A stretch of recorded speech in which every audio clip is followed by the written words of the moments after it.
పరిశుద్ధాత్ముడిదేమో ఎంతసేపు అయినా ఉండొచ్చు, అది నేను నా చేతిలో ఉండదప్పుడు. మిమ్మల్ని త్వరగా ముగించి పంపిద్దామని నేను ఆశపడుతున్నాను. కానీ ఆత్మ నింపుదల ఎప్పుడు దాకా సాయంకాలం 3 అవ్వచ్చు, 4 అవ్వచ్చు, 5 అవ్వచ్చు అని చెప్పి మీ షుగర్లు పెంచుకోకండి. ఈ మాట అనగానే అయ్యో మాకు షుగర్ 400 అండి, 300 అండి, 250 దాటిపోయిందండి అనుకోకండి. మీ షుగర్లు ఏం పెరగవు, షుగర్లు ఎవరే పెరగవు. మీరు మందిరంలో ఉండండి, నా మాట వినండి, దేవుని మాటగా తీసుకోండి, మీకు షుగర్లు పెరగవు.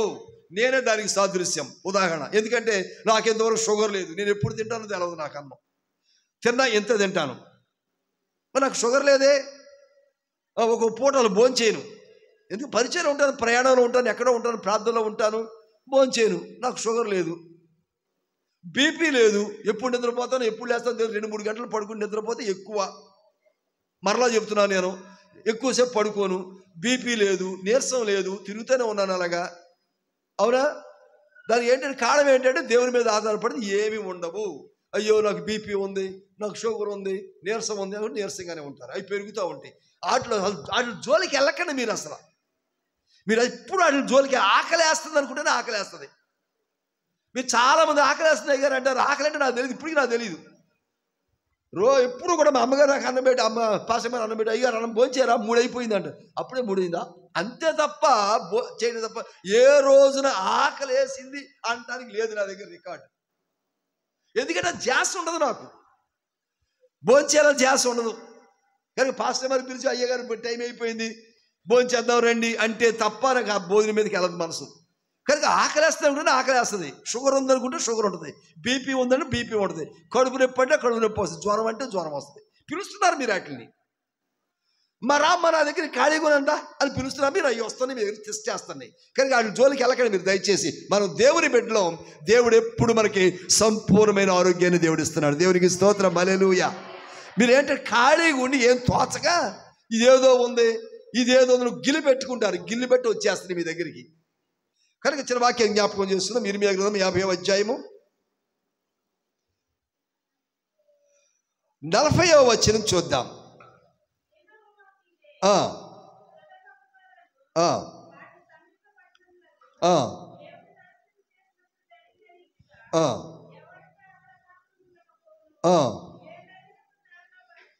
ఆమేన్. దేవునికి స్తోత్రం, హల్లెలూయా. సొదొమ గొమొర్రాలో పట్టణము నాశనము కాబోతుంది, దానిలో ఎవ్వరును కాపురం ఉండరు. మనకు ప్రాముఖ్యమైన మాట ఏంటంటే ఏ నరుడును దానిలో బస చేయడు. దేవుని స్తోత్రం చెప్పండి, హల్లెలూయా. ఏ నరుడును దానిలో బస చేయడు అంటే నివాసం ఉండడు. ఎవరంట? ఎవరు నివాసం చేయరు?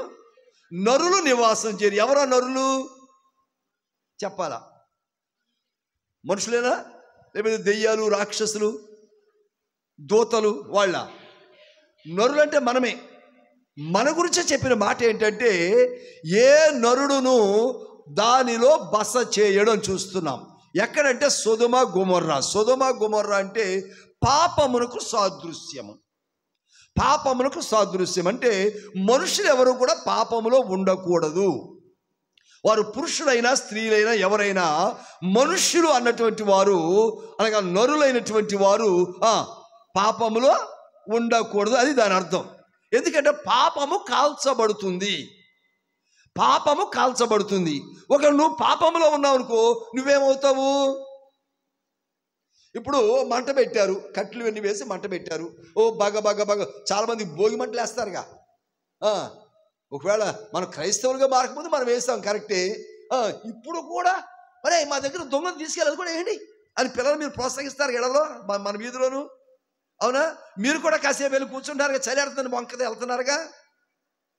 అరే మంట అనవసరం వేస్ట్ అవుతుందా, కాస్త నీళ్ళు పెట్టుకుంటాను ఉండండి, ఆ వంక మీద వెళ్ళి కాసేపు కూర్చొని వస్తున్నాగా, నీళ్ళు కాసుకున్నాగా. మనం చూస్తున్నాం వీధుల్లో. మనం ఏంటంటే కాలిపోతుంది, రైట్, ఓకే.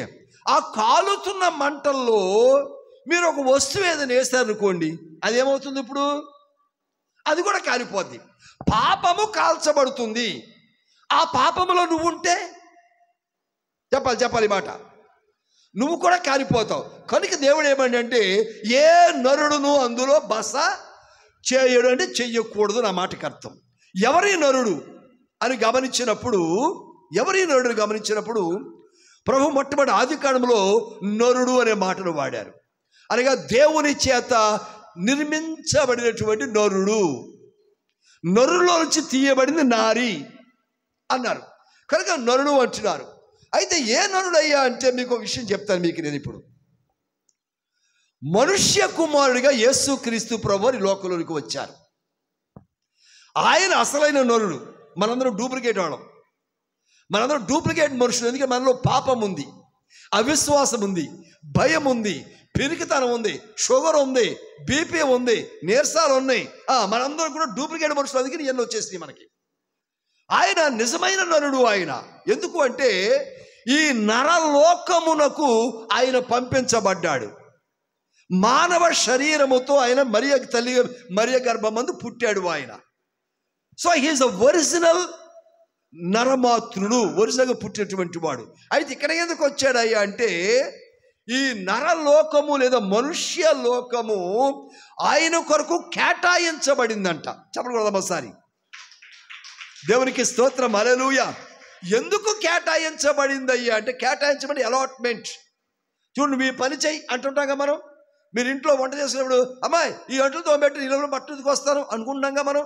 నువ్వు కూరగాయలు తరిగి పెట్టు, నేను తాలింపు వేస్తాను అంటున్నాగా మనం. అవునా? నువ్వు ఇల్లుడు, నేను దులుపుకు వస్తాను అంటున్నాగా మనం. అంటే పనులు పంచుకుంటున్నాం. ఆఫీసులో కూడా పనులు పంచుకుంటారు, ఏ కార్యాలయంలోనైనా పనులు పంచుకుంటారు, ఇంట్లోనూ పనులు పంచుకుంటున్నాం, కూలికి వెళ్తే పొలంలో పనులు పంచుకుంటున్నాం మనం కదా, అన్నీ పంచుకుంటున్నాం. అలాగనే ఈ లోకములో పని కూడా దేవుడు అంటండి, యెహోవా దేవుడు నరరూపి అయినటువంటి నరుడు అయినటువంటి యేసుక్రీస్తు ప్రభు వారికి ఈ లోకములో పనిని కేటాయించాడంట. దేవునికి స్తోత్రం చేద్దాం. ఏ పని కేటాయించబడింది? లోకములో పని కేటాయించబడింది.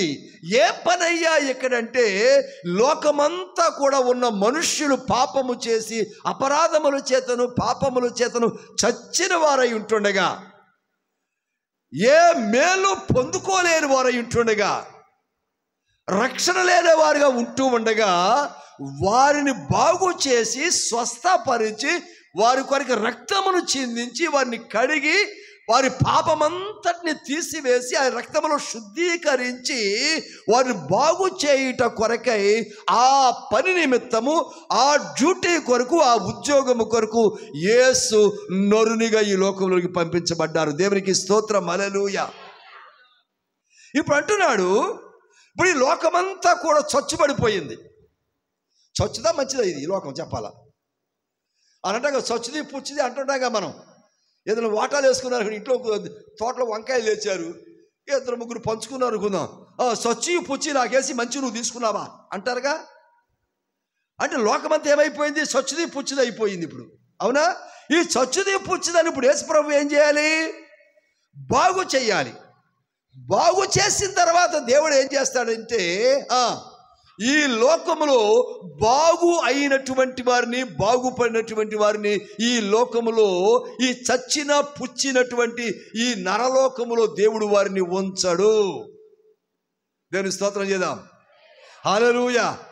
యేసు పరిశుద్ధుడు కనుక పరిశుద్ధుడు ఉండే స్థలంలోకి వెళ్ళిపోతాడు. ఆయన పని అయిపోయిన తర్వాత ఆయనతో పాటు ఎవరైతే బాగు చేయబడ్డారో ఆ బాగుపడిన వారు కూడా ఆయనతో పాటు వెళ్ళిపోతారు. కనుక అంటున్నాడు ఇక్కడ, ఏ నరుడు ఇక్కడ బస చేయడు. అయ్యా, మరి అందరూ బాగు అయిపోతారా? నమ్మిన వారే బాగవుతారు. ఎవరు బాగుపడతారు? ఎవరు బాగు చేయబడతారు? ఆయన రక్తంలో కడగబడినటువంటి వారే, ఆయన దగ్గరకు వచ్చినటువంటి వారే. మరి మిగిలిన వారు ఎక్కడికి వెళ్తారయ్యా? ఎక్కడికి వెళ్తారంటే నరకంలోకి పడవేయబడతారు. నరకంలోకి వెళ్తారు ఒక బ్యాచ్, మరొక బ్యాచ్ యేసు ప్రభువుతో పాటు పరలోకంలోకి వెళ్తారు. మరి ఇక్కడ ఎవరు ఉంటారయ్యా? ఇది ఖాళీ బూడిదైపోతుందంట. ఆకాశము క్రింద భూమి మీద ప్రతిదీ కూడా ఏమైపోతుంది? ఖాళీ. ఎందుకంటే పాపము చేత నింపబడింది. ఇది పాపము కాల్చబడుతుంది, పాపము కాల్చేస్తుంది కనుక ఈ లోకమంతా కాలిపోతుందంట. కనుక అంటున్నాడు ఇక్కడ ఏ నరుడు బస చేయడు అంటున్నాడు. మీకు ఒక రెండు విషయాలు జ్ఞాపకం చేసి ముందుకు సాగుతాను నేను.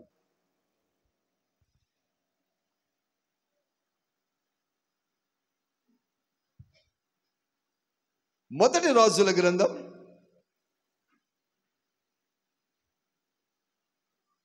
8వ అధ్యాయం 43వ వచనం చూద్దాం ముందుగా.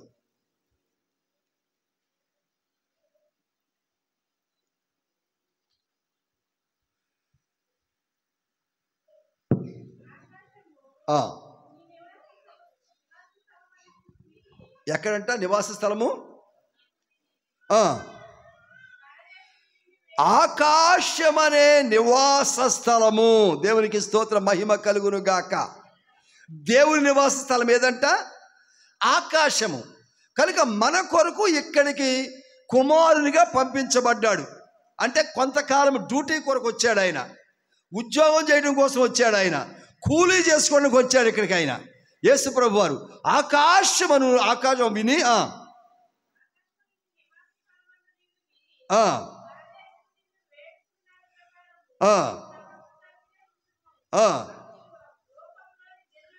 అప్పుడు లోకములోని జనులందరూ నీ నామమును ఎరిగి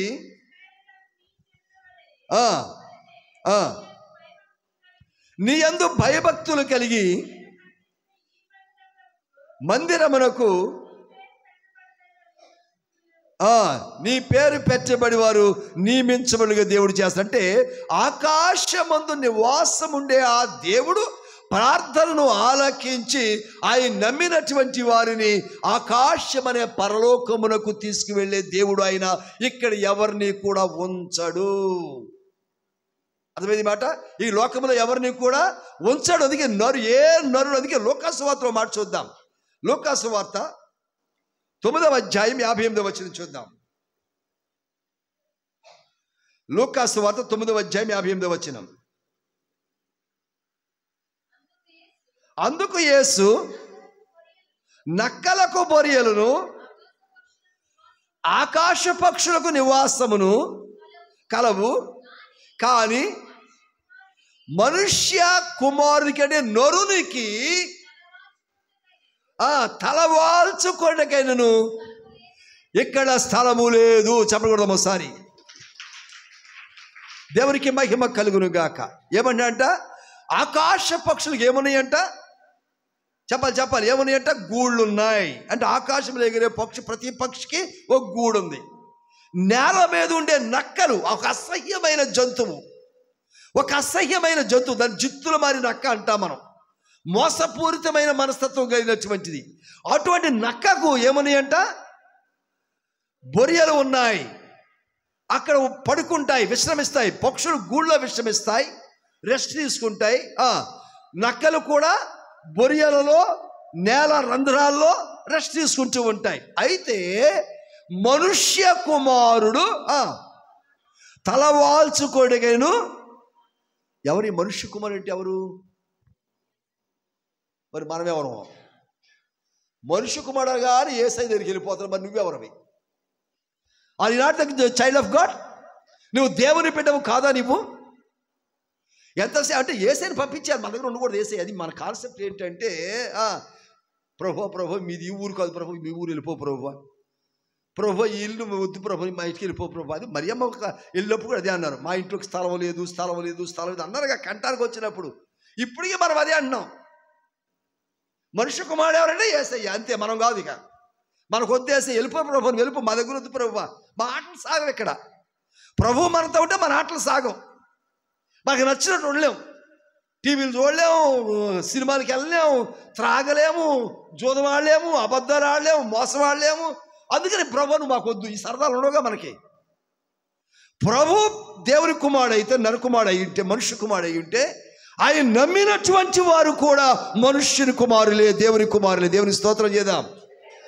ఆయన దేవుని కుమారుడు ఉండి మనుష్య కుమారునిగా వచ్చాడు. మనం మనుష్యుని కుమారునిగా ఉండి దేవుని కుమారులుగా మలచడమే యేసయ్య యొక్క పని. అర్థమైందా? మనుష్య కుమారునిగా ఉండి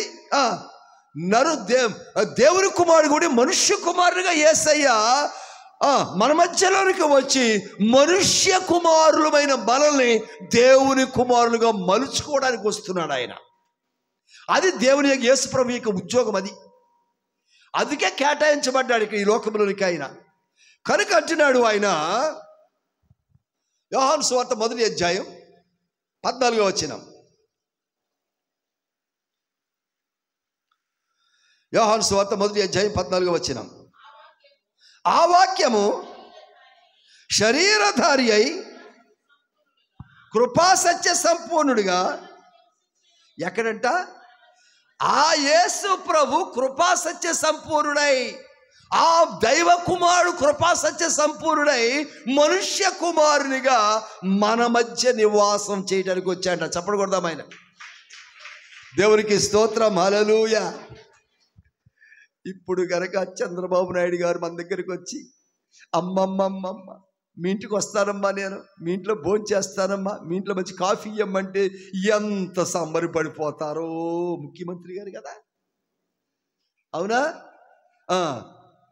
కాళ్ళు కింద మెలుపడుతున్నా, చెప్పులు వేసుకోకపోయినా షుగర్ బీపీలు గుర్తురావు. ఇప్పుడు ఒక్కడికి షుగర్ గుర్తురాదు, బీపీ గుర్తురాదు. ఆ చంద్రబాబు ముఖ్యమంత్రిగా రండే రండే రండి పిలుచుకుంటూ వచ్చేసి కూర్చొని చక్కగా మెత్తలు గుట్టలేసి కూర్చోపెట్టి కాళ్ళు కడిగి ఎన్ని చేస్తారో. ఓ కలెక్టర్ గారు మన ఇంటికి వస్తారు అంటే ఎంత ముచ్చటపడిపోయి కేకలేసి ఆళ్ళ పిలిచి ఏదో రండి కలెక్టర్ వచ్చారు ఉండా ఆళ్ళ కేకలేసి ఈళ్ళ కేకలేసి ఎంత చుట్టాలు పిలుచుకుని ఎంత సంబరపడిపోతామో. యేసయ్య వస్తానంటే మాత్రం వద్దంటున్నాం మనం. ఇప్పటికీ కూడా ఇంట్లో కనీసం కృతజ్ఞత 11 నెలలు దేవుడు కాపాడి 12 నెలలు కూడా కాపాడి కొత్త సంవత్సరాన్ని మీకు ఇస్తున్నాడమ్మా, ఓ కృతజ్ఞత కూడా ఇంట్లో పెట్టుకోండి అంటే కూడా దానికి ఎంత ఖర్చు అవుద్ది అని ఆలోచించేవాళ్ళే తప్ప ఎవరెవరిని పిలవకుండా ఉంటే బాగుంటుంది అంటే మనం తగ్గించుకోవాలా. ఎవరిని పిలిస్తే బాగుంటుందని కాదు, ఎవరెవరిని పిలవకుండా ఉంటే బాగుంటుందని ఆలోచించుకొని కిందకే మీదకి లెక్కలేసుకొని, అయ్యో మరి ముందు నేను చెప్తాను కదా పలానా రోజు నేను ఉన్నానని, ఆ రోజు పెట్టుకుందాం ఉన్నాను గారు, ఉంటారా మీరు? ముందు చెప్పాను కదా నేను ఉన్నానని, ఆ రోజు అడుగుతారన్నమాట. అంటే ఎలాగ ఉంటారుగా, అందుకే నేనేం చేస్తానంటే, నేను కాకపోతే అమ్మగారిని పంపిస్తుంటాను అన్నమాట. నేను అమ్మగారు లేకపోతే పాస్టర్ గారు పాస్టర్ గారు ఎవరో ఒకరిని పంపించేసి ముందు ప్రార్థన పెట్టండి అంటుంటాను. ఇది యేసు ప్రభుది కదా, ఎవరెవరిని మార్పిచ్చేద్దామా, ఎవరిని పిలవకుండా ఉందామని ఇదే తప్పన మనకి. మన ఊర్లో సర్పంచ్ గారు వస్తారని పిలుస్తామే అందరినీ, వార్డు మెంబర్ గారు వస్తారని గౌరవించి పిలుస్తామే,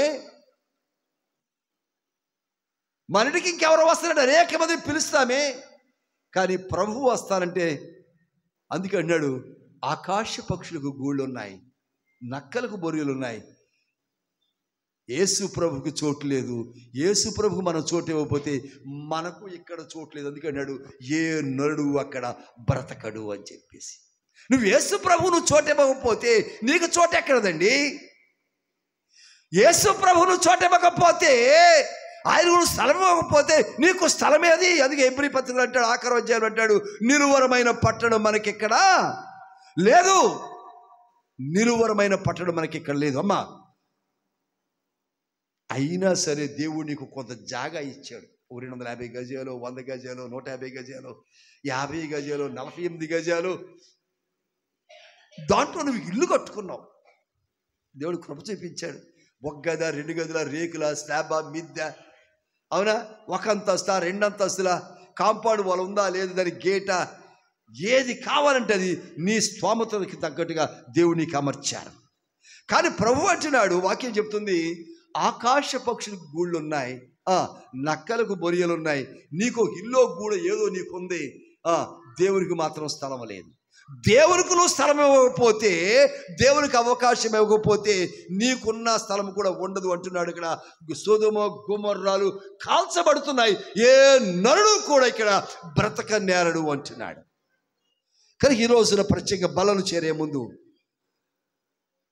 ఒక చిన్న ఆలోచన ఏమిటంటే, నీ హృదయంలో యేసయ్యకు స్థలం ఇవ్వాలి. మనుష్య కుమారుడు, ఎందుకంటే ఆయన వచ్చిన ఉద్యోగం ఏమిటంటే, ఆయన దైవ కుమారుడై ఉండి మనుష్యుని ఆకారములో మన మధ్యలోకి వచ్చి మనుష్య కుమారునిగా ఉన్న నిన్ను దైవ కుమారునిగా మలుచుకొని తీసుకెళ్ళడానికి వచ్చాడు ఆయన. చెప్పకూడదాం మరోసారి. అంటే నిన్ను అప్గ్రేడ్ చేయడానికి, నీకు ప్రమోషన్. నువ్వు మనుష్య కుమారుడివి, నిన్ను రక్షించుకోలేవు, నీకు పరిశుద్ధత రాదు. నువ్వెన్ని అదే హెచ్చుకెళ్ళి 8 ధ్యానం చేస్తా, మనం లవణములో పెట్టి స్నానం చేసినా సరే నీకు పరిశుద్ధత రాదు, ఒక్క యేసయ్య రక్తములో కడగబడితేనే తప్ప. అందుకంటున్నాడు, ఎవరైతే పాప క్షమాపణ పొంది మారు మనసు పొంది నీటి బాప్తిసం పొంది ఆయన శరీరము ఆయన రక్తము అనబడినటువంటి బలలో చెయ్యి పెడతారో విశ్వాసముతో వారి పరలోక రాజ్యంలో చేరతారు. ఆమేన్. దేవునికి మహిమ కలుగును గాక. ఏం చేయాలంట మొట్టమొదట పాప క్షమాపణ నొందాలి. అంటే పాపం పాపం ఒప్పుకుంటే క్షమించబడతాం. రెండవదిగా మారు మనసు కావాలి. ఇక నేను పాపం చెయ్యను అనే మనసు నీకు రావాలి. మూడవదిగా నీటిలో ముంచబడిన బాప్తిసం తీసుకోవాలి. నాలుగవదిగా ప్రభు యొక్క రక్తంలో ప్రభు యొక్క శరీరంలో పాలు పంపులు పంచుకోవాలి. ఐదవదిగా వీటన్ని చేయడానికి అవసరమైన బలమైన విశ్వాసం నీకు ఉండాలి. ఇవన్నీ ఉంటే ఈ లోకములో కాదు నిన్ను ఉంచే దేవుడు పరలోకములో ఆయన నివాస స్థలం నిన్ను ఉంచబోతా ఉన్నాడు. ఆమేన్. దానియేలు గ్రంథం ఒక మాట చూసి మనం ముందుకు సాగుదాం. దానియేలు గ్రంథం 7వ వచనం 13-14 వచనాలు చూద్దాం. 7వ వచనం నుంచి 7వ అధ్యాయం 13-14 వచనాలు.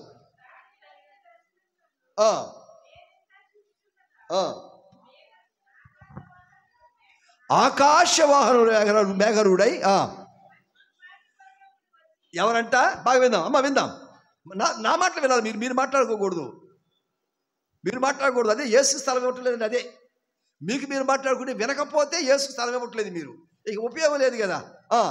చదువున్నారా మళ్ళా? ఆకాశ మేఘారుడై మనుష్య కుమారుని పోలిన ఒకరు వచ్చి ఆ మహావృద్ధుడగు వారిని సన్నిధిలో ప్రవేశించి ఆయన సముఖమునకు తేబడెను. సకల జనులను, రాష్ట్రములను, ఆయా భాషలు మాట్లాడు వారిని, ఆయా జిల్లాల వారిని, ఏలూరు జిల్లా వారిని, కృష్ణా జిల్లా వారిని, ఏలూరు వారిని, గోపవరం వారిని, పెరికీడు వారిని, ముసునూరు వారిని, జంక్షన్ వారిని, హనుమాన్ నగర్ వారిని, ఇంకా తంగెళముడి వారిని, ఆర్ఆర్పేట వారిని, శ్రీరామనగర్ వారిని, ఆయా భాషలు ఆయా రాష్ట్రాలకు చెందిన ప్రజలందరినీ కూడా ఆయనను సేవించున్నట్లు ప్రభుత్వమును మహిమయు ఆధిపత్యమును ఆయనకు. ఎవరికైనా మనం స్థలం లేదని గెంటేస్తున్నామే వద్దంచుకొని ఆ యేసుకు ఆ స్థలము ఇవ్వబడెను. ఆయన రాజ్యము, ఆయన ప్రభుత్వము, ఆయన అధికారము శాశ్వతమైనది. అది ఎన్నటికీ తొలగిపోదు. ఈ లోకపు రాజ్యము, ఈ లోకపు అధికారము, ఈ లోకంలో నువ్వు కూడబెట్టుకున్న ఆస్తులు పాస్తులన్నీ కూడా ఒక దినమున లయమైపోవును. ఆయన రాజ్యం ఎన్నడూను చాలన్న గర్భస్యం లయము కాదు. కనుక శాశ్వతమైన అంటే దేవుని యొక్క ప్రణాళిక నిన్ను బట్టి ఏంటో తెలుసా?